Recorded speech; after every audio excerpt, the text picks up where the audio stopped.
اللهم صل على سيدنا ومولانا محمد وعلى آله وصحبه وبارك وسلم۔ پچھلی نشست میں بحمد اللہ تعالی ہم نے حدیث ضعیف کے اوپر اپنی گفتگو کو مکمل کر لیا تھا، اور اس کے حوالے سے کچھ بنیادی چیزیں آپ کے سامنے رکھی تھیں۔ اور آج کا جو ویسے اصلاً جو موضوع ہے وہ حدیث مطروح بنتی ہے، جس کو ذہبی مطروح کہتے ہیں، جو کہ جس کو ہم حدیث ضعیف جداً کا نام دیتے ہیں۔ یاد رکھیے کہ حدیث ضعیف جداً وہ حدیث ہوتی ہے جس کے وضع کے اوپر، جس کے موضوع ہونے کے اوپر ہمارے پاس کوئی حتمی دلیل نہیں ہوتی، نمبر ایک، یا تو ہمارے پاس اس کے موضوع ہونے کی حتمی دلیل نہیں ہوتی، یا پھر وہ جو راوی اس کو بیان کر رہا ہوتا ہے اس سے متعلق ابھی تک ہم اس یقین پر نہیں پہنچے ہوتے کہ یہ روایت اس نے گھڑی ہے، اور ہمیں بس اس کے اوپر شک ہوتا ہے، لہذا ہم اس کو متہم بالکذب کہتے ہیں، اس کو کذاب نہیں کہتے بلکہ متہم ڈکلیئر کرتے ہیں۔ اب آپ کو اتنی بات سمجھ آ گئی؟ کذاب وہ ہوگا جس کے متعلق یہ بات کنفرم ہو جائے کہ واقعتاً یہ فلاں روایت اس نے گھڑی۔ تو یوں کہہ لیجئے کہ جو شدید ضعف ہوتا ہے، جس کو ضعیف جداً کہتے ہیں، اوکے، یہ ساری کی ساری چیزیں در حقیقت اس کے اندر فال کرتی ہیں، جس کو ہم کہیں گے کہ یہ روایت متروک ہے۔ یہ جو لفظ ہے نا متروک یا متروک کا نہیں، بلکہ ذہبی نے اپنی الموقظہ کے اندر متروح کا لفظ استعمال کیا ہے، اور ذہبی پہلے آدمی ہیں اس لفظ کو استعمال کرنے والے۔ یہاں پر آپ کو میں بتاتا ہوں، حافظ ذہبی رحمۃ اللہ علیہ کی یہ کتاب الموقظہ مجھے اس لیے پسند ہے نزہۃ النظر سے زیادہ، کیونکہ ذہبی اس کو اس اینگل سے لکھ ہی نہیں رہے تھے کہ میں آپ کو نظری طور پر یہ ایکسپلین کروں کہ اصول الحدیث کیا ہے، بلکہ وہ ایسا لگتا کیا یہی ہے کہ وہ اپنا تجربہ بیان کر رہے تھے کہ اصول الحدیث ہے کیا۔ ٹھیک ہے، تو ذہبی بہت پریکٹیکل آدمی نظر آتے ہیں، نہ صرف اس مقام کے اوپر بلکہ اپنی دیگر کتب کے اندر بھی۔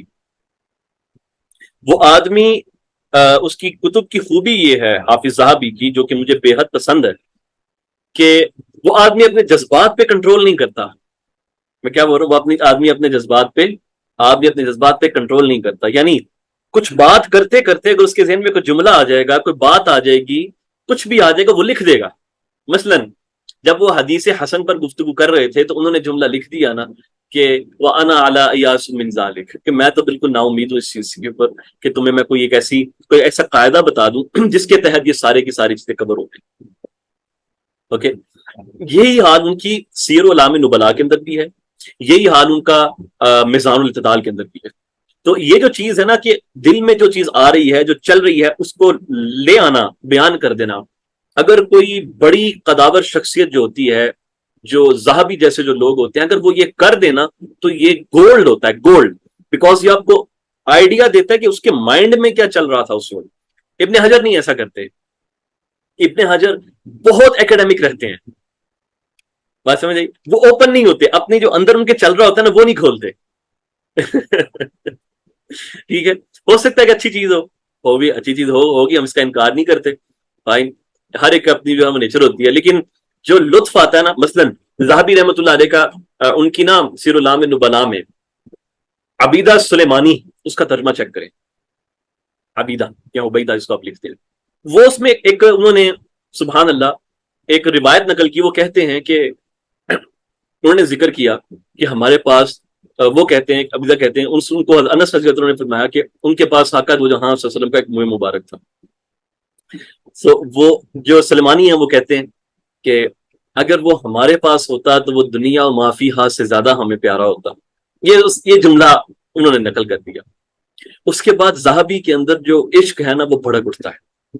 ذہبی نے طویل، میں کہوں گا کیونکہ نارمل اب تراجم لکھ رہے ہو تو اس طرح کی گفتگو نہیں کرتے، ایک دو جملے اپنے ذاتی بول دیتے ہو، ایک صفحے سے زیادہ اس آدمی نے عشق میں کلام کیا، پھر نبی کریم صلی اللہ علیہ وسلم کے عشق میں آ کے، جیسے اس کو ہوتا ہے نا کہ وہ نبض پھڑک گئی ہو، کسی نے ہاتھ لگا دیا ہو۔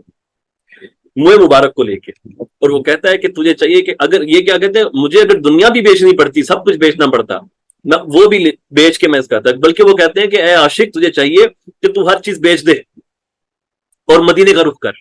وہ کلام ان صاحب سے میں شیئر کرتا ہوں، آپ کو پتا چلے گا کہ جب زہابی کی جو نیچر کا میں ذکر کر رہا ہوں، وائی اٹس امپورٹنٹ، اور میں کیوں اس مقام پہ بول رہا ہوں، یہ بتانے کے لیے کہ جو زہابی کی بکس ہیں، کہ آپ کو پتا چلے کہ زہابی کس اینگل سے کتابوں کو لکھ رہے تھے، ان کے ذہن میں چل کیا رہا تھا، اوکے، جو ان کے تھاٹ میں تھا وہ اس کو لکھ رہے تھے، اس لیے ہی ڈیڈنٹ کیئر کہ ابن صلاح نے تو نہیں لکھی یہ تقسیم بیان کی، ابن صلاح نے تو حسن کو ایسے ڈیفائن کر دیا، اب میں اسی پہ کام کروں۔ اس کو کہا جو میرے علم میں جو میرے تجربہ میں جو چیز آ گئی ہے، اب میں تمہیں آگے وہ بیان کرنے لگا ہوں، تو اس لیے انہوں نے حدیث مطروح کو اس مقام کے اوپر جو ہے وہ ذکر کیا۔ اور مطروح آپ کو میں نے بتا دیا کہ اس کا معاملہ جو ہے نا وہ کیا ہے۔ اب حدیث مطروح سے متعلق یہ چیز آپ نے یاد رکھنی ہے، جو کہ میں آپ کو ضعیف جدن کے متعلق جب ایکسپلین کر رہا تھا تب آپ کو میں نے بتائی تھی کہ اگر ایسی روایت جو کذاب جو ہوتا ہے نا، کذاب، اگر تو اس کے اوپر اس کا کذاب ہونا ثابت ہو جائے تو اس کو کسی کے شواہد کسی کے مطابق فائدہ نہیں دیتے، کذاب کذاب ہوتا ہے۔ لیکن جو متہم ہوتا ہے، متہم کا معنی یہ ہوتا ہے کہ ایک ناقد کو یہ ڈاؤٹ ہے کہ یہ روایت اس نے گھڑی ہے، لیکن اس کے پاس کوئی حتمی فیصلہ ابھی تک وہ نہیں کر پا رہا ہوتا، اور اس کے اوپر دونوں پاسبلٹیز ہوتی ہیں، یہ بھی ممکن ہوتا ہے کہ تھوڑی اور تحقیق کوئی آدمی کر دے، یا ایسے ہمارے پاس ایسے پروفس آ جائیں گے جو یہ ثابت کر دیں گے کہ واقعتاً اسی نے روایت گھڑی ہے، اور ایسے بھی ہمارے پاس دلائل آ جائیں گے جو یہ بھی بتا سکتے ہیں کہ یہ آدمی اس روایت کو گھڑنے سے بری ہے۔ اب سمجھیں کہ اس کا متہم کا معاملہ کیوں ہوتا کہ کہاں تک رہتا ہے۔ اگر سند میں صرف ایک کذاب ہو تو اس کا کیا حکم ہوگا؟ موضوع، کذاب کنفرم ہو گیا، موضوع، بات ختم، ٹھیک ہے۔ اچھا، اس چیز کو سمجھنے کے لیے حافظ جلال الدین سیوطی رحمۃ اللہ علیہ کی جو کتاب ہے اللآلی المصنوع فی الاحادیث الموضوعہ، وہ اصل کا درجہ رکھتی ہے اس مسئلے کو سمجھنے کے لیے، کیوں اس کتاب کے اندر اس کتاب کا موضوع یہ ہے کہ حافظ ابن الجوزی نے جو روایات موضوع ڈکلیئر کر دی ہیں، انہوں نے اس کو ریوائز کیا ہے اور دیکھا ہے کہ کون کون سی روایت واقعتاً موضوع بنتی ہے، کون سی نہیں بنتی۔ ابن الجوزی کیا کرتے ہیں اپنی الموضوعات کے اندر کہ وہ راویوں کے اوپر کوئی خفیف جرا بھی ہوتی ہے نا، تو وہ اس کو بھی وہ بیان کر کے اس کے اوپر تہمت لگا دیتے کہ اس نے حدیث گھڑی ہے، حالانکہ اس نے حدیث گھڑی نہیں ہوتی۔ فائن، تو آپ کو سیوطی یہ تک بتاتے ہوئے نظر آتے ہیں کہ مان لو کہ حدیث موضوع ہے، ہم مانتے ہیں موضوع ہے، لیکن ابن الجوزی تم جس پر الزام لگا رہے ہو اس نے نہیں گھڑی بلکہ اس نے گھڑی ہے۔ Do you understand? ہم صرف اس میں انٹرسٹڈ نہیں ہوتے کہ ہم نے یہ دیکھنا ہے کہ حدیث موضوع ہے کہ نہیں، بلکہ ہم نے یہ بھی دیکھنا ہوتا ہے کہ گھڑی کس نے ہے اور کس کے اوپر غلط تہمت لگ گئی ہے۔ بات سمجھ آ گئی؟ تو بہت سے آپ کو ایسے روایات ملیں گے کہ ان کے متعلق کہا جاتا ہے، ابن جوزی کہیں گے یا کوئی اور حافظ کہے گا اس نے روایت گھڑی ہے، امام حافظ سیوطی رحمۃ اللہ علیہ اس کی جو ہے نا وہ مطابعات لے کر آئیں گے اور بتائیں گے کہ نہیں، یہ تم نے جو فلاں راوی پر تہمت لگا کر اس کو متہم بالکذب ڈکلیئر کیا ہے، یہ معاملہ ایسا نہیں ہے بلکہ اس کی مطابقت موجود ہے، لہذا وہ اتہام سے بری ہو گیا۔ دس از ہاؤ اٹ ورکس۔ کوئی حدیث موضوع ہو، کوئی ایک حدیث موضوع ہو ایک سند سے، لیکن اس کی کوئی اور شواہد موجود ہوں، تو اگر کوئی ایک حدیث موضوع ہے یعنی کہ ایک سند میں کذاب ہے، لیکن اس کے اگر شواہد موجود ہیں تو آپ شواہد کو ہی لیں گے، اس حدیث کو نہیں لیں گے۔ اس حدیث کے معنی کو اتنی ہی تقویت ملے گی، معنی کو اتنی ہی تقویت ملے گی جتنے کہ وہ شاہد قوی ہے۔ اگر وہ شاہد حسن درجے کا ہے، ہم کہیں گے کہ اس موضوع حدیث میں جو کانسیپٹ بیان ہو گیا ہے یہ کانسیپٹ حسن درجے پہ فال کرتا ہے، روایت موضوع ہے البتہ، جس کی ایک مثال میں نے آپ کو جب میں نے ایک روایت شیئر کی تھی ابن عبد البر کی کتاب سے، میں نے کیا کہا تھا؟ میں نے کہا تھا کہ روایت موضوع ہے لیکن اس کا سیاق حسن ہے، اچھا سیاق ہے، یعنی دیگر مرویات میں بھی یہ بات موجود ہے، لیکن یہ روایت بہرحال یہ موضوع ہے۔ اتنا کلیئر ہے ہمیں؟ اب یہاں پر ایک میری بات سنیے گا، سبحان اللہ بحمدہ سبحان اللہ العظیم۔ حدیث کو چوری کرنا یہ ایک کانسیپٹ ہے، حدیث کو چوری کرنا تو کہا جاتا ہے سبحان اللہ سرقہ حدیث۔ حدیث کو چرانا کیا ہوتا ہے؟ سرقہ حدیث اس کو کہتے ہیں۔ راوی کیا کیا کرتے تھے؟ بعض راوی یہ حرکت کرتے تھے کہ کسی ایک قذاب کی روایت کو لیتے، اس قذاب کا نام چھپا دیتے اور اس کی جگہ پر اپنا نام ڈال کر کہتے کہ ہم نے اس فلاں شیخ سے سنی ہے، اور قذاب کے نام کو چھپا دیتے۔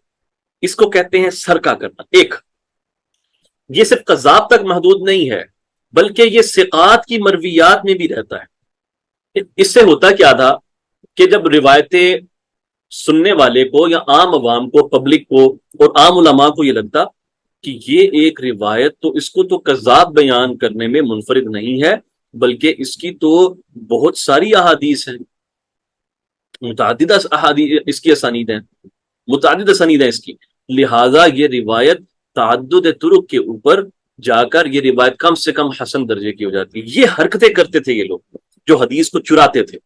تو جو آدمی، مثلا لکھا جاتا ہے کہ فلان یسرق الحدیث، یہ لفظ استعمال ہوتا ہے، اوکے، تو جو آدمی جس کے اوپر سرقہ حدیث کی تہمت ہو، اس کی روایت کو بھی متروح شمار کیا جاتا ہے، متروک شمار کیا جاتا ہے، یہاں تک کہ آپ یہ ثابت کر دیں کہ واقعتاً اس نے سرقہ کیا، کیونکہ اس کے اندر کذب کی ایک نوعیت پائی جاتی ہے، اگرچہ وہ متن نہیں گھڑ رہا ہوتا، وہ سند نہیں گھڑ رہا ہوتا، بلکہ وہ ایک تدلیس کی ایک قسم ہے جو وہ کر رہا ہوتا ہے آپ کے ساتھ۔ تو اس کی روایتوں کو بھی یہ کہا جاتا ہے کہ یہ روایت متروک ہے۔ یہ سمجھنا بہت ضروری ہے۔ متاخرین اس سے یہ دھوکہ کھاتے ہیں کہ اس فلاں حدیث کی بہت ساری اسانید ہیں، حالانکہ ایسا معاملہ نہیں ہوتا، سند اس کی ایک ہی ہوتی ہے۔ کسی قذاب نے جو ہے نا وہ گیم ڈالی ہوتی ہے، تو وہ قذاب کو نام چھپا لیں گے یا کسی ضعیف کا نام چھپا لیں گے اور اپنے نام لگا کر اس کے اوپر مطابعات پیش کرنے کی کوشش کریں گے، اوکے۔ مثلا آپ کے سامنے میں یہ ایک میرے سامنے مثال اس کی لکھی ہوئی ہے، میں آپ کے سامنے پڑھتا ہوں۔ ابن عدی ذکر کرتے ہیں، ثابت بن موسیٰ کے ترجمہ میں لکھتے ہیں کہ یہ شریک سے 2 حدیثیں روایت کرتے ہیں، ٹھیک ہے، روا عن شریک حدیثین منکرین باسناد واحد، ایک سند سے، ایک ہی سنگل چین سے، شریک کے ذریعے سے یہ 2 حدیثوں کا نقل کرتے ہیں۔ ولا يعرف الحدیثان الا به، اور یہ جو 2 حدیثیں ہیں یہ فقط اسی بندے سے ہمیں نون ہے۔ اچھا وہ کہتے ہیں کہ اور ان میں سے ایک جو روایت ہے، حدہما سرقۃ منہ جماعۃ الضعفاء، ضعیف روات نے ان سے یہ حدیثیں چرائی ہیں، اوکے۔ اچھا، اور پھر آگے ان کے نام بتائے ہیں وہ کون کون سے لوگ ہیں۔ وہ کہتے ہیں عبد الحمید بن باہر، عبداللہ بن شبرما، اسحاق بن بشیر الکاہلی، موسیٰ بن محمد ابو طاہر مقدسی، اور وہ یہ سارے جو ہے نا یہ، اور اس کے علاوہ اور بھی جو ہے نا وہ موجود ہیں، اوکے۔ اور حاکم کہتے ہیں ولیس لہذا الحدیث اصل، اس حدیث کی کوئی اصل نہیں ہے، جو مطلب گزرا، الا من هذا الوجه وعن قوم من المجروحین سرقوه من ثابت بن موسیٰ فرووه عن شریک، ٹھیک ہے، یعنی اس حدیث کی کوئی اصل نہیں، ایک ہی سند ہے، اصل روایت صرف ثابت بن موسیٰ کی ہے، باقی لوگوں نے چرا چرا کے ڈائریکٹلی اس کو شریک سے روایت کرنے کی کوشش کی ہے۔ کیا یہ سرقہ و تدلیس ایک ہے؟ اگر ان میں فرق ہے تو وہ فرق کیا ہے؟ یہ تدلیس کی ایک قسم ہے، تدلیس کی ایک قسم ہے۔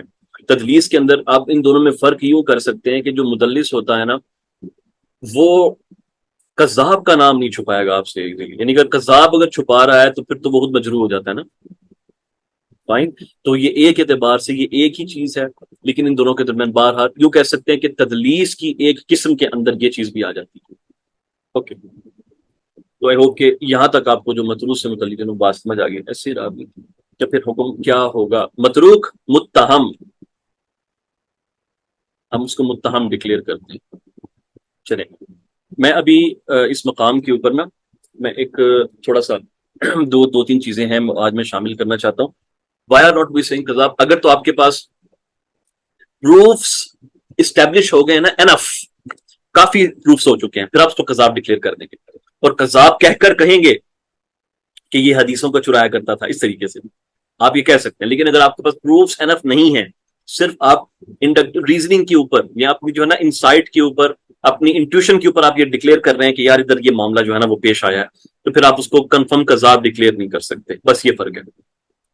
ابھی جو ہم نے جہاں تک اصول الحدیث وغیرہ کچھ چیزیں پڑھ لی ہیں نا، میں چاہوں گا کہ ہم اس کو تھوڑا سا پریکٹیکلی بھی دیکھ لیں، تھوڑا سا پریکٹیکلی دیکھ لیں کہ چیزیں جو ہے نا وہ کس طرح سے ہو رہی ہوتی ہیں۔ یہ دیکھیں ذرا، یہ امام حافظ مغلطائی رحمۃ اللہ علیہ جو ہیں، ان کی کتاب ہے یہ شرح سنن ابن ماجہ کے نام سے جانی جاتی ہے کتاب، اوپر سے 3 جلدوں میں ویسے پڑی ہوئی ہے. Let me show you the original work. یہ اس کا اوریجنل ہے. اچھا، شرح سنن ابن ماجہ یہ 3 جلدوں میں ہے. یہ شرح نہیں ہے بلکہ اصلاً کی تخریج ہے. انہوں نے ابن ماجہ کی تخریج کی ہے، مکمل نہیں کر پائے لیکن بہت سی احادیث کی انہوں نے تخریج کی ہے. اوکے، پھر جرح و تعدیل کو باقاعدہ انہوں نے اپلائی بھی کیا ہے، تو اس سے ہمیں جو بھی چیزیں پڑھ رہے ہیں یہ پریکٹیکلی ہمیں اپلائی کرنے کو ملیں گی. فائن. اب دیکھیے ذرا اس کتاب کے اندر وہ کس طرح سے چیزوں کو اپلائی کر رہے ہیں. وہ دیکھیے، بسم اللہ الرحمن الرحیم. سب سے پہلے a little intro about مغلطائی. حافظ مغلطائی جو تھے یہ فرسٹ تھنگ فرسٹ یہ حنفی تھے، دوسرا یہ صوفی تھے اور سلسلہ شاذلیہ کے اندر شیخ تھے. ان کی کتاب ہے اکمال و تہذیب الکمال. اسماء الرجال کے عالم تھے. ہاں، یہ حنفیوں میں بڑے کم لوگ جو ہے نا واقعتاً لیول کے محدث گزرے وہ کم ہیں، جو سیدھی سی بات ہے. اوکے، اس کے علاوہ یہ شاگرد تھے حافظ زین الدین عراقی کے بھی. حافظ زین الدین عراقی سے بھی انہوں نے جو ہے نا وہ پڑھا ہے. اس سے آپ اندازہ کر سکتے ہیں کہ بندے کا جو ہے نا وہ لیول کیا ہے. پھر حافظ ابن دقیق العید سے ان کا سما ہے، اور اس طرح بھی دیگر بھی ان کے بعد مشاہد تھے. اوکے، چلیں اب ہم تھوڑا سا آگے چلتے ہیں. دیکھیں ذرا ابن ماجہ کی حدیث آتی ہے. حدثنا ابو بکر بن ابي شيبة حدثنا اسماعيل بن عن ابي رحينة عن سفينة قال كان رسول الله صلى الله عليه واله وسلم يتوضا بالمد ويغتسل بالساع. اب سب سے پہلے یہ حدیث آگے ابن ماجہ کی. اب دیکھیں آپ نے بھی تک تخریج کی ہے، اس لیول تک لے کر جانی ہے. سب سے پہلے وہ بتاتے ہیں آپ کو هذا حدیث رواہ مسلم فی صحیح. اس حدیث کو مسلم نے اپنی صحیح میں نقل کیا ہے. میں نے آپ میں سے بعض کو دیکھا ہے کہ وہ اس کو المسلم لکھتے ہیں. نہیں، ایسے نہیں لکھنا، آپ نے المسلم نہیں لکھنا، مسلم لکھنا ہے. اوکے، ان کا جو علم ہے وہ مسلم ہے، المسلم نہیں ہے. تو رواہ مسلم فی صحیح. آگے یہاں پر لفظ استعمال کر رہے ہیں وخرجہ ہوا والدارمی فی مسندہ. اب یہاں پر بہت چیزیں آپ کو سمجھ آ جائیں گی اس مقام کے اوپر جو دیکھنے والی ہیں کہ اچھا آپ لوگوں نے کرنا یہ ہے کہ اب جو میں آپ کو پڑھا رہا ہوں آپ نے یہ اوریجنل کتاب نکالنی ہے، اور جو میں اس کے اوپر تعلیق کر رہا ہوں آپ کے ساتھ جو بتا رہا ہوں آپ نے اس کو لکھ کر سمجھنے کی کوشش کرنی ہے کہ چل کیا رہا ہے. یہ دیکھیے یہاں پر لفظ استعمال ہوا خرجہ. خرجہ یخرج تخریجا، یہاں پر یہ لفظ استعمال ہوتے ہیں اخرج یخرج اخراجا. یہ دونوں لفظ استعمال ہوتے ہیں اور معنی ایک ہی ہے. اخراجہ کا لفظ استعمال کر لیں یا خرجہ کا لفظ استعمال کر لیں. شیخ احمد غماری رحمۃ اللہ علیہ نے ان دونوں کے درمیان ایک فرق ذکر کیا ہے اپنی جو ان کی حصول التفریج ہے، جو اس کی کتاب ہے اصول تخریج کی، لیکن وہ درست نہیں ہے. انہوں نے جو فرق جو بیان کیا ہے وہ درست نہیں ہے. اوکے، اصلاً بات یہ ہے کہ خرجہ اور اخرجہ ایک ہی معنی میں استعمال ہوتا ہے محدثین کے ہاں. تو کہتے ہیں کہ اس کو انہوں نے یعنی مسلم نے اور دارمی نے اپنی مسند میں یہاں پر آ جائیں ذرا. یاد رکھیے بھائی جو امام دارمی کی کتاب ہے یہ المسند کے نام سے مشہور ہے، لیکن اصلاً جو اس کا نام ہے وہ سنن ہے، اور اس کے مخطوطات کے اندر مسٹیکس ہمیں نظر آتی ہیں، اور یہ اس لیول کی مسٹیک ہے کہ یہ بہت پرانی چلتی آ رہی ہے. امام نووی رحمۃ اللہ علیہ تک جب اس کتاب کا حوالہ دیتے ہیں اپنی اربعین کے اندر، اربعین جو امام نووی کی ہے تو اس کے اندر بھی اس کو مسند کہتے ہیں. اوکے، جبکہ بالتحقیق یہ بات ہے کہ یہ کتاب مسند نہیں ہے بلکہ سنن ہے، اور جو اس وقت دنیا میں 9 یا میں سے 10 مخطوطات موجود ہیں اس کے اوپر ان میں سے ایک کے اوپر بڑا کلیئرلی السنن کے نام سے جو ہے نا اس کو مینشن کیا گیا ہے کہ یہ السنن ہے. فائن، کتابوں کے نام کے اوپر.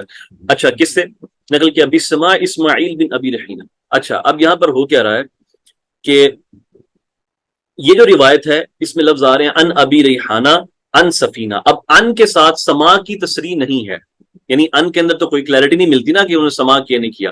تو پہلی چیز انہوں نے یہ بتا دی کہ بھائی جو دارمی کے پاس یہ جو روایت ہے اس کے اندر یہاں پر سما کا باقاعدہ ذکر ہے اس مقام پہ، یعنی ان کی بجائے حدثنا یا انبأنا یا سمعنا کوئی ایسا صیغہ استعمال ہوا ہے جو سما کی طرف دلالت کرتا ہے. اتنی بات سمجھ آ گئی؟ ٹھیک ہے، ہاں، اس مقام پر اسماعیل بن ابراہیم ان ابی ریحانہ اس مقام پر. اوکے، وفی بعض طرقہ او قال. ٹھیک ہے، اچھا، بعض طرق کے اندر یہ الفاظ اب دیکھیں، بعض طرق کے اندر یہ الفاظ آگے پیچھے آ رہے ہیں، یعنی کہ یہ متن بھی بیان کیا گیا ہے. ٹھیک ہو گیا، آگے چلتے ہیں. جب انہوں نے یہ بیان کر دیا اور پھر ذکر کر کے وہ کہتے ہیں تھوڑا سا آگے جا کے کہ ابو عیسیٰ نے اس کا تذکرہ کیا، انہوں نے کہا حسن صحیح وبنحو، اور اسی طرح کا امام ابو علی توسی نے بھی اپنے احکام کے اندر کہا، یعنی امام ترمذی نے فرمایا یہ روایت حسن صحیح ہے، اور ابو علی الطوسی نے اپنی کتاب کی جو احکام کے اوپر اس میں بھی یہ ذکر کیا۔ اچھا، اب یہ جو ابو علی الطوسی ہیں ان کی کتاب بحمد اللہ تعالی پبلشڈ ہے، اور یہ کتاب در حقیقت مستخرج ہے ترمذی کے اوپر، کیا ہے؟ مستخرج ہے ترمذی کے اوپر، اور یہ جو روایات کے اوپر حکم لگاتے ہیں یہ ان کا اپنا حکم نہیں ہوتا، ابھی تک کی تحقیق سے ہمیں یہ پتا چلا ہے، واللہ رسولہ عالم، لیکن ہو سکتا ہے کوئی زیادہ تحقیق ہو تو کوئی نئی بات سامنے آ جائے۔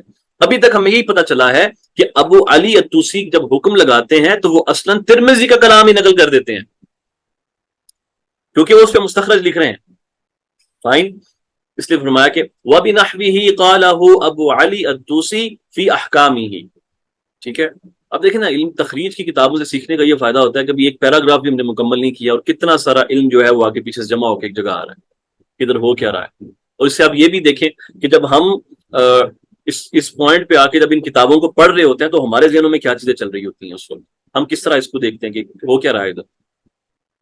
آگے سنیں، وفیہ علت، اب اس میں جو ہے نا وہ علت ہے خفیت علی من صححہ، اس کے اندر ایک چھپی ہوئی علت ہے، یہ اس سے چھپی رہ گئی جس نے اس کی تصحیح کی، یعنی بعض لوگوں نے اس کی تصحیح کی لیکن ان لوگوں سے اس کی ایک علت چھپی ہوئی رہ گئی، وہ کیا ہے؟ واہیا، وہ کیا؟ الانقطاع المنافی للصحہ فیما بین ابی ریحانہ وسفینہ، اور وہ کیا ہے؟ وہ یہ کہ انقطاع ہے، یعنی ڈسکنیکشن ہے، اور وہ ایسا ڈسکنیکشن ہے جو کہ روایت کو صحیح ہونے سے روکتا ہے، اس کے منافی ہے، اور وہ کہاں پر ہے؟ وہ ابو ریحانہ اور سفینہ کے درمیان آتا ہے۔ اچھا، ان کو کیسے پتا چلا بھائی اس چیز کا؟ کہتے ہیں نص علی ذالک ابو حاتم البستی۔ ابو حاتم البستی کون ہے بھائی؟ Any one? یہ ابن حبان ہے، امام ابن حبان، ٹھیک ہے۔ وہ پہلی کتابوں میں ابن حبان کے نام سے بھی جانے جاتے ہیں، اور ان کو بعض محدثین ابو حاتم البستی کے نام سے بھی لکھتے ہیں۔ ایک ابو حاتم الرازی ہیں، وہ تو نون ہے، دوسرا ابو حاتم البستی۔ آگے چلتے ہیں، کہتے ہیں کہ ہوا کیا؟ کہتے ہیں کہ انہوں نے جب اپنی ثقات میں جب ان کا تذکرہ کیا تو کچھ تردد کا اظہار فرمایا ان کے سماع کا، فی سماعہ من سفینہ بعد وصفہ ایاہ بالخط، ٹھیک ہو گیا۔ یہ انہوں نے نقطہ نکالا، کہاں سے نکالا حافظ مغلطائی نے؟ امام ابن حبان کی الثقات سے۔ اچھا، کیا اور کچھ دلیل ہے؟ ہاں، وَبِنَحْوِهِ ذَكَرَهُ الْإِمَامُ أَبُو عَبْدِ اللَّهِ، امام ابو عبداللہ کون ہے؟ احمد بن حنبل، انہوں نے فرمایا کہ جو فإن محمد بن موسیٰ لما سأله عنه قال ما أعلم إلا خيرا قلت سمع من سفینہ قال ينبغي هو قدير سمع من ابن عمر۔ اب یہاں دیکھیں ہوا کیا، امام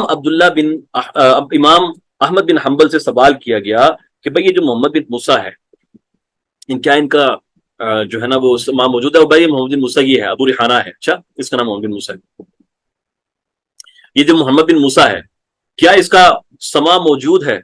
اس کے بعد سوال کیا گیا تو انہوں نے فرمایا کہ میں تو اس کے متعلق خیر کا ہی قول رکھتا ہوں، لیکن مجھے کوئی غلط بات نہیں پتا۔ میں نے پوچھا کیا سفینہ نے سما، ان کا سفینہ سے سما ہے؟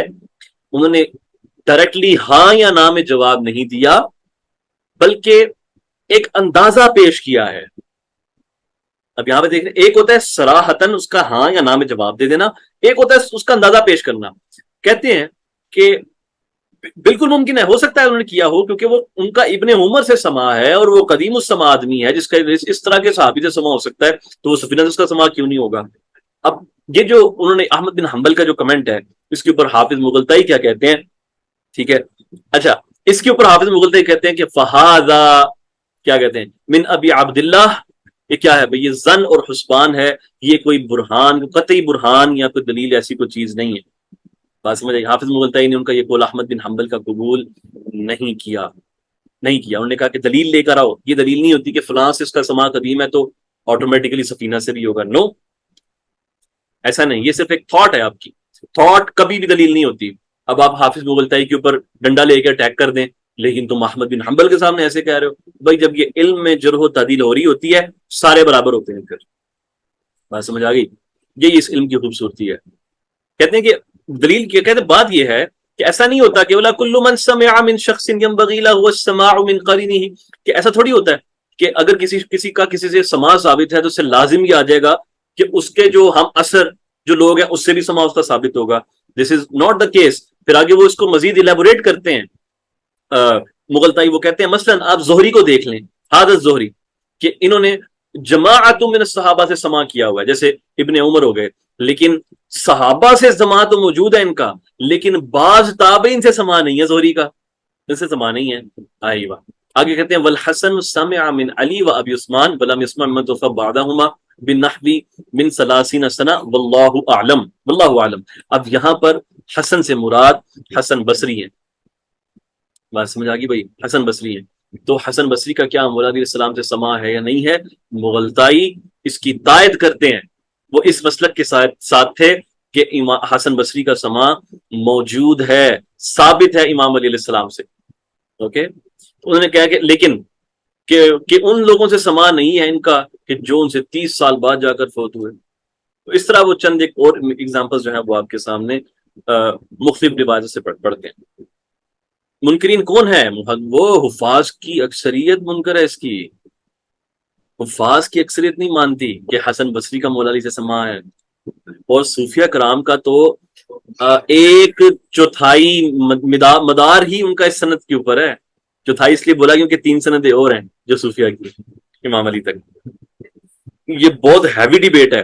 اسی ڈیبیٹ کو اوپر وہ جو کیا کہتے ہیں شاہ ولی اللہ صاحب نے کچھ لکھ دیا تھا، کچھ انہوں نے ہیوی کلام کیا، تو پھر اس کے اوپر فخر الحسن کا جو رسالہ ہے امام جو سلسلہ چشتیہ کے جو شیخ ہیں وہ پھر سامنے آیا. اس کے اوپر پھر جو ہے وہ حسن الزما حیدرآبادی کی جو شرح ہے القول المستحسن شرح کیا وہ تو مستقل کتاب ہے. ٹھیک ہے. پھر حافظ غماری کا جو رسالہ میں نے آپ سے شیئر کیا تھا، ٹھیک ہے، البرہان الجلی فی انتصاب الصوفیۃ الی علی یا فی تحقیق انتصاب الصوفیۃ الی علی، وہ ادھر آ جاتا ہے معاملہ. اب یہاں سے غور کریے گا، میں یہاں سے کلام کو میں ذرا کاپی کروں گا. یہ کلام ہے علل کا، یہ کلام ہے علل کا، ٹھیک ہے. اور اس کے متعلق یہ کیونکہ امام دارقطنی کی علل سے ہے تو علل کو سمجھانے کے لیے کہ اس میں ہوا کہ ہو کیا رہا ہے اور دارقطنی کلام کس انداز میں کرتے ہیں، میں آپ کو اس نئے نوٹ پہ شفٹ کر رہا ہوں. میں نے وہاں سے یہ جو کلام ہے وقال فی العلل پورا کلام کاپی پیسٹ کر کے اس کو کیسے میں لیل کرتا ہوں. اب علل کے اندر ہوتا کیا ہے کہ آپ کو پتا ہے کہ راوی جو ہوتے ہیں نا ان کو وہم ہو رہا ہوتا ہے اور وہ چیزوں کو آگے پیچھے کر رہے ہوتے ہیں. تو اس کو کیسے ایڈریس کیا جاتا ہے دیکھیں.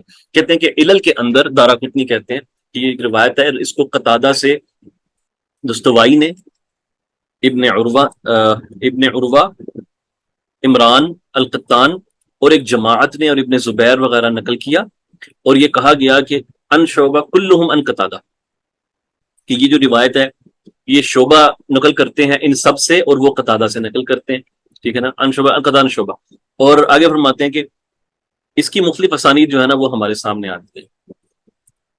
ایک سند تو آئی یہ والی کہ شعبہ روایت کرتے ہیں ان سب سے اور وہ قتادہ سے روایت کرتے ہیں، یہ ایک چند سند ہو گئی.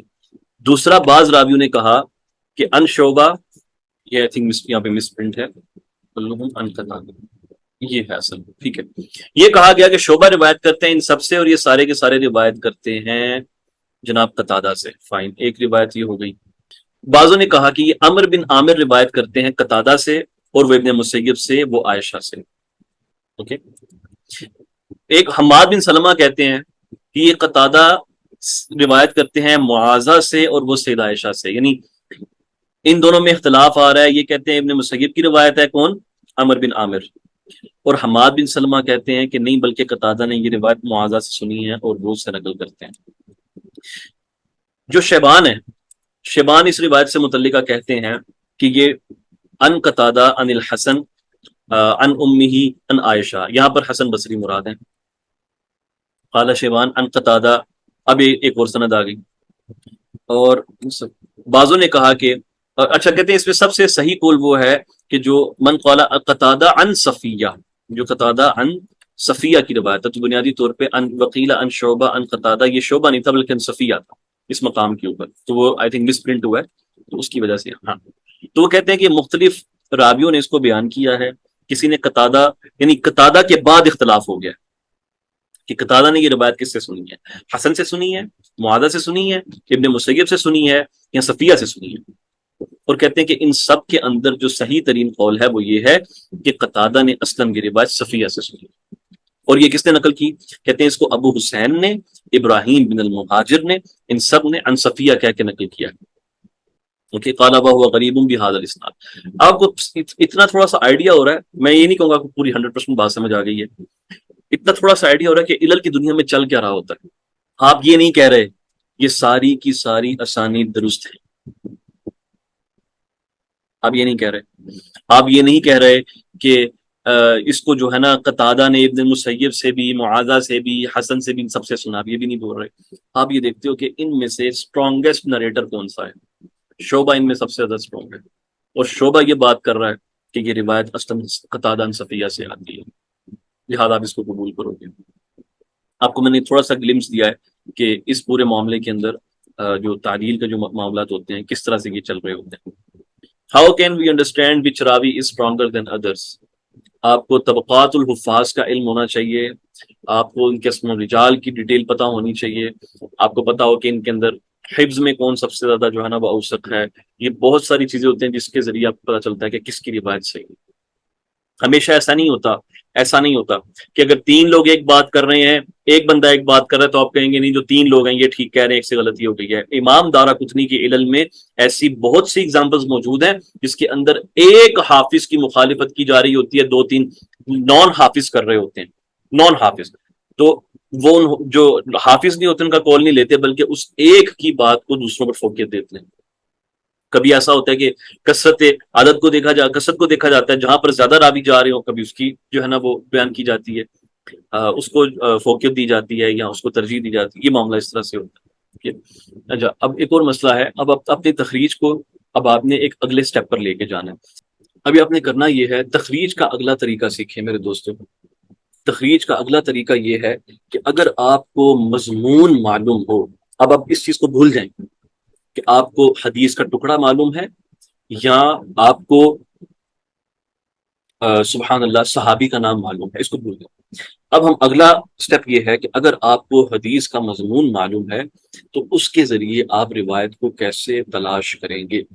اس کام کے لیے آپ لوگوں نے یہ کام کرنا ہے کہ سب سے پہلے تو آپ یہ سمجھیں کہ جو کتابیں تو ابواب کے اوپر ارینج ہیں وہاں سے تو آپ حدیثوں کو نکال لیں گے جو ابواب پر ارینج ہیں. لیکن جو کتابیں ابواب پر ارینج نہیں ہیں، جیسے مسند احمد ہو گئی، اب وہاں سے اگر آپ کو کسی ایک خاص مسئلے کے اوپر حدیث چاہیے تو آپ کیسے نکالیں گے؟ طبرانی کے معجم سے کیسے نکالیں گے؟ مسند بزار سے کیسے نکالیں گے؟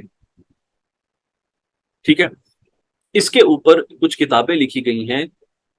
وہ ہوتا یہ ہے کہ ان کتب کی مرویات کو ابواب کے اوپر ارینج کر دیا جاتا ہے. یعنی جس طرح تحفۃ الاشراف میں کیا ہوا ہے، تحفۃ الاشراف در حقیقت مسند ہی ہے کیونکہ مرویات کو صحابہ کرام کے اوپر ارینج کیا ہوا ہے، لیکن وہ خاص طرح کی مسند ہے.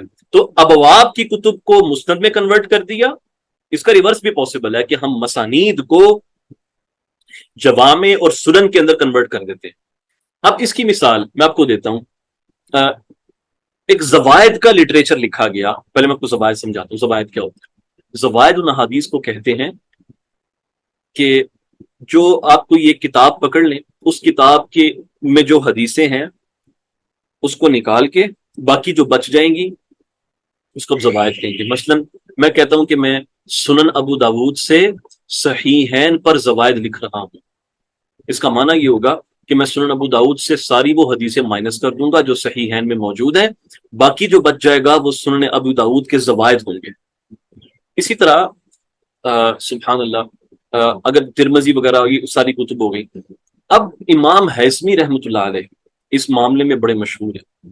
امام نور الدین حیثمی یہ حافظ ابن حجر کے اساتذہ میں سے تھے اور تھوڑے سخت والے اساتذہ میں سے تھے، اور حافظ عراقی کے دوست بھی تھے، ان کے مرید بھی تھے، ان کے شاگرد بھی تھے خاص. اور انہوں نے آخری دم تک حافظ عراقی کا ساتھ نہیں چھوڑا انہوں نے. ٹھیک ہے، امام حیثمی نے.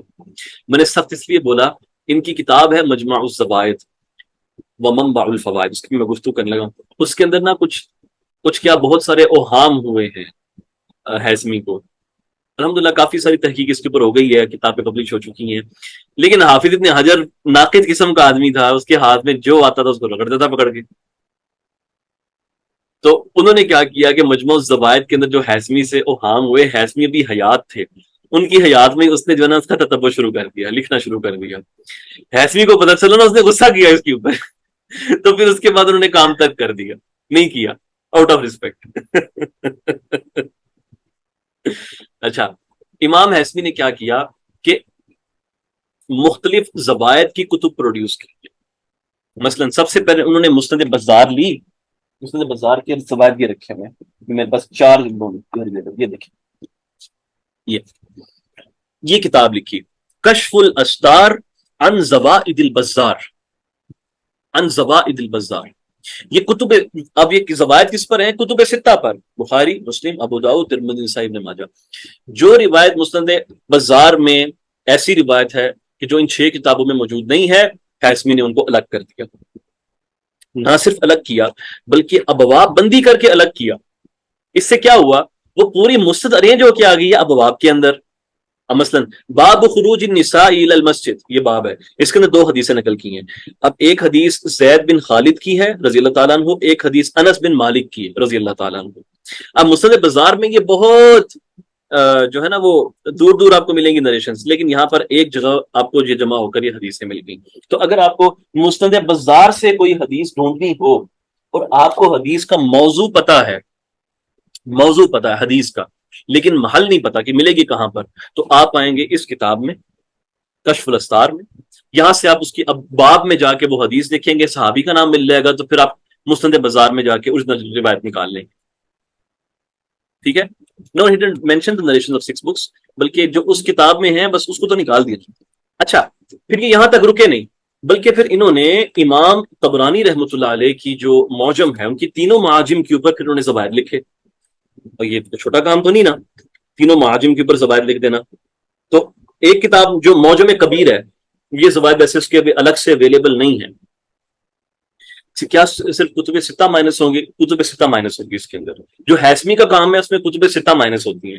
اگر آپ کتب ستہ میں سے کچھ اور کے علاوہ کوئی اور کتاب مائنس کرنا چاہیں، یا کتب خمسہ مائنس کرنا چاہیں، یا صرف صحیحین مائنس کرنا چاہیں، تو وہ مینشن کر دیتے ہیں. ٹھیک، مثال کے طور پر ابھی آپ کو میں نے دکھا دی ایک ان کی پھر کتاب نے لکھی البدر المنیر فی زوائد المعجم الکبیر. یہ کتاب موجود نہیں ہے ہمارے پاس. پھر انہوں نے ایک اور کتاب لکھی مجمع البحرین فی زوائد المعجمین. اس کے اندر طبرانی کی جو معجم الاوسط اور المعجم الصغیر، اس کے زوائد انہوں نے لکھے. پھر انہوں نے مسند احمد بن حنبل کے زوائد لکھے، غایت المقصد فی زوائد المسند، غایت المقصد فی زوائد المسند کے نام سے. پھر انہوں نے مسند ابو یعلا المصری کے زوائد بھی لکھے ہیں، مسند ابو یعلا المصری کے. یہاں تک کہ یہ جو کتابیں انہوں نے لکھی، یہ جو آپ کو میں نے کتابیں بتائی ہیں، فائنلی انہوں نے کیا کیا، اس کے اندر سے مقررات کو نکال کے ان کو ایک جگہ جمع کر دیا، اور اس کا نام رکھا مجمع الزوائد و منبع الفوائد. اور وہ آپ کو نظر آئی شاید اس طرف پڑی ہوئی، ہاں وہ پیچھے میرے وہ رکھی ہوئی ہے، یو کین سی مجمع الزوائد و منبع الفوائد. ٹھیک، تو اس مجمع الزوائد کے اندر مسند احمد کی حدیثیں، مسند بزار کی حدیث، مسند ابو یعلا، طبرانی کے تینوں معاجم اس میں موجود ہیں، اس زوائد کی کتاب میں. یعنی اب آپ کو کوئی حدیث چاہیے، آپ کو باب کا پتہ ہے، تو آپ اس کتاب میں آ جائیں، کتاب کو کھولیں، آپ کو وہ ساری حدیثیں مل جائیں گی. اب آپ ان حدیثوں کو لے کر اوریجنل کتاب پر جائیں، اور وہاں سے وہ حدیث کو نکال لیں ایزیلی. تو اگر آپ کو موضوع پتا ہے کہ اس حدیث کا تعلق اس موضوع کے ساتھ ہے، تو آپ پہلا کام یہ کر سکتے ہیں کہ زوائد کی کتب کے اوپر اعتماد کر سکتے ہیں، ادر دین کتب ستہ. کتب ستہ تو ہیں سو ہیں، اس کے اوپر میں آپ کو بعد میں لے کے آتا ہوں کہ کتب ستہ کے اندر موضوعات اگر آپ پتا ہوں تو اس کو کیسے نکالنا ہے، لیکن میں پہلے سائٹ سے کور کر رہا ہوں. تو اب آپ کی اگلی اسائنمنٹ اس میں سے دیکھنے والی یہ ہے، مجموع الزوائد تھوڑی ایکسپلور کریں گے کیسی کتاب ہے اور اس کے اندر آپ کو کیا ملتا ہے. ٹھیک ہے، اس کی ابواب بندی دیکھیں، ابواب بندی کیسی ہے اس کی. پھر یہاں تک کہ جو حلیت الاولیاء ہے، اب حلیت الاولیاء جو ہے حافظ ابو نعیم اصبہانی کی کتاب ہے. اب اس کے اندر وہ تراجم ذکر کرتے ہیں اولیاء اللہ کے، صحابہ سے شروع کرتے ہوئے تابعین کا، تبع تابعین کا طبقہ آتا ہے، اور ہر ایک کی بایوگرافی کے اندر وہ متعدد احادیث بیان کرتے ہیں، سند سے بیان کرتے ہیں، بلکہ مرویات پہ کلام کرتے ہیں، اس کے تفرد کے اوپر، اس کی تعلیل کے اوپر کلام کرتے ہیں۔ وہ بہت بڑے حافظ تھے ابو نعیم جو ہیں، حلیۃ الاولیاء والے۔ یہ صرف تصوف کی کتاب نہیں ہے حلیۃ الاولیاء، وہ مطابعات بیان کرنے کے ماسٹر تھے وہ آدمی، اور جگہ جگہ بیان کرتے ہیں۔ لیکن سوال یہ پیدا ہوتا ہے کہ اب مان لو کہ کوئی ایک حدیث ہے، اس کا تعلق کسی ایک مسئلے کے ساتھ ہے، اب مجھے خواب آئے گا کہ وہ سفیان ثوری کی کے ترجمہ میں مجھے وہ حدیث ملے گی، اب میں وہاں سے حدیث کیسے تلاش کروں گا جا کے؟ ہاں، ہیسمی نے آپ کا یہ کام بھی آسان کر دیا، انہوں نے یہ 3 جلدوں کی کتاب ہے تقریب البغیہ، یہ دیکھیں بترتیب احادیث الحلیہ، 3 جلدوں میں ہے۔ ہیسمی نے اس کو شروع کیا تھا، مکمل نہیں کر پائے تھے، حافظ ابن حجر نے اس کو مکمل کر دیا، حافظ ابن حجر نے۔ اب اس کے اندر انہوں نے کیا ہے، میں نے جینیس پان دیکھے ان لوگوں کا۔ سب سے پہلے تو انہوں نے باب اس کا رکھا، ٹھیک ہے، مثلا اب میں آپ کے سامنے باب کھول رہا ہوں، سبحان اللہ وبحمدہ سبحان اللہ العظیم، وہ پہلے باب کا نام لکھ لیتے ہیں، پھر باب کے اندر جو حدیث بیان کرنی ہوتی ہے وہ حدیث بیان کرنے سے پہلے اس ولی کا نام لکھتے ہیں جس کے ترجمہ کے اندر یہ حدیث آئی ہوتی ہے، تو آپ کو آسانی سے آپ حلیۃ الاولیاء میں جا کے وہ حدیث پکڑ سکتے ہیں کہاں پہ۔ مثلا اب یہ باب دیکھیں کہ باب فی تارک الصلاۃ، اب تارک الصلاۃ کے اوپر جو ہے نا وہ احادیث ہیں وہ کہاں ملیں گی؟ کہتے ہیں قال فی الفضیل، پہلی حدیث آپ کو حضرت فضیل بن ایاز کے ترجمہ میں مل جائے گی، آگے انہوں نے وہ حدیث نقل کی ہے کہ لیس بین الکفر والایمان الا ترک الصلاۃ، ایک دوسرا وقال فی الفزاری، اگلی حدیث بین العبد والکفر او الشرک ترک الصلاۃ، یہ حدیث آ گئی، اور بلکہ اس باب میں 2 حدیثیں۔ تیسرا انہوں نے کہا ہشام بن حسان کے باب میں بین الرجل والکفر ترک الصلاۃ، یہ آ گئی۔ پھر چوتھا مسعر کے باب میں بھی ایک اس طرح کی جو ہے نا وہ حدیث موجود ہے۔ اب میں ایک جگہ پر مجھے وہ حدیثیں بھی مل گئیں حلیۃ الاولیاء سے جو بکھری ہوئی تھیں، اور میں اگر اوریجنل کتاب سے دیکھنا چاہتا ہوں اس کے ابواب بھی مجھے مل گئے، یہ کتاب بھی نوٹ کر لیں، تقریب البغیہ۔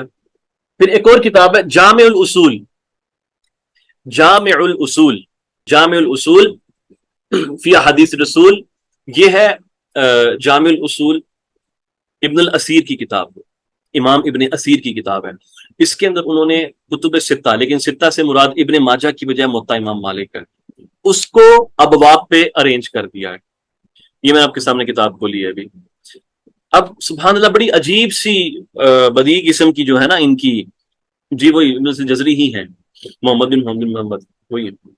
یہ دیکھیں ذرا، مثلا اب مبادی میں آ جائیں، اس کے اندر فصول نے بیان کی ہیں مختلف، اوکے اچھا، بلکہ کیفیت مزل کتاب آ گئی، اس میں تو نہیں، المقاصد۔ اچھا، اب جو ابواب ہیں، ابواب کو انہوں نے الفابیٹیکل آرڈر میں ارینج کر دیا ہے، یہ بڑے مزے کی چیز ہے اس کتاب کی۔ مثلا الکتاب الاول فی الایمان والاسلام وفیہ ثلاثۃ ابواب، الباب الاول فی تعریفہما حقیقتا ومجازا وفیہ فصلان، الفصل الاول فی حقیقتہما وارکانہما۔ اچھا، تو الفصل الاول آ گئی، اس کے اندر دیکھیں یہ تقسیم کر رہے ہیں یہاں پر۔ اب اس کے اندر خا میم تا سین کا مطلب یہ کہ یہ بخاری میں، مسلم میں، ترمذی میں، نسائی میں یہ حدیث ہے، اور آگے وہ حدیث کو ذکر کر رہے ہیں، الفاظ کا جو اختلاف وہ بھی ذکر کر رہے ہیں، ٹھیک۔ اچھا چلیں، میں کہتا ہوں یار مجھے توبہ کے اوپر حدیث چاہیے، توبہ مجھے کہاں ملے گی؟ تا میں ملے گی، تاما، یہ دیکھیں الرابع التوبہ، توبہ سے متعلقہ جو حدیثیں ہیں، اب جو کتب ستہ میں وہ یہاں پہ انہوں نے جمع کر دی۔ فٹ ہو گیا کام آپ کا؟ یہ دیکھیں بخاری میں، مسلم میں، ترمذی میں حدیث ہے، یہ پہلی ایک حدیث آ گئی، باقاعدہ وہ شرح غریب بھی کرتے ہیں اس کی، یعنی جو مشکل الفاظ ہیں اس کی۔ پھر مسلم کی حدیث آ گئی توبہ کے اوپر، ٹھیک ہے، پھر اگلی ایک بخاری مسلم کی، پھر مسلم کی ایک اور، پھر ترمذی کی حدیث، پھر ترمذی کی حدیث۔ اب چلتے چلے جائیں، مثلا آپ دیکھیں سواد کے اندر کیا ملے گا؟ صلاۃ، صوم، صدقہ، صدق، صحبہ، ٹھیک ہے نا، صداق، سعید، اور یہ صفات وغیرہ نہیں، اس میں ابن ماجہ انکلوڈیڈ نہیں ہے، ٹھیک ہے۔